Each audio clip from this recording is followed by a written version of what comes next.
gotta see. Chocolate. Mae ha sio ser. Cwrwys yn un yn fawr o'n. Creamy, luxurious. Dyna gyda, fi oes ni'n ffyrdd.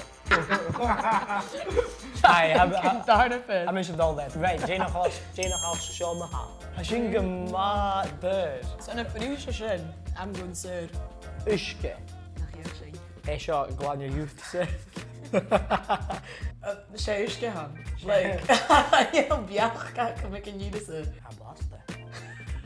Gael ei lwch. Oh. Da! Cymryd y hach o sio Christy. Hwyl y cael pwnes cwd. Ha mi tor sy'n blaen ffwl gym an-dràst. Oh yeah. Ni glanio gyda ac am syr sio. Ha mi jyst mynd gyda tap water the ha sio. Syr. Dyrd. Really? Yes! Honor yn y nish. Bees. Do you know, actually kind of mad food. Sio fheàrr youth syr. A shit na siar, na chwyw. Han sas nas mushe. Oh yeah, bees and jelly pod, but I'm access church. Third. Syr. Hey! There we go! Sio ffyrdd dy man. Fi mi eisiau canoch na ni'n dweud. As a A rule. fi'n amish actually. Fi'n mynd as, so they're teeth of amish. Eat it while you can.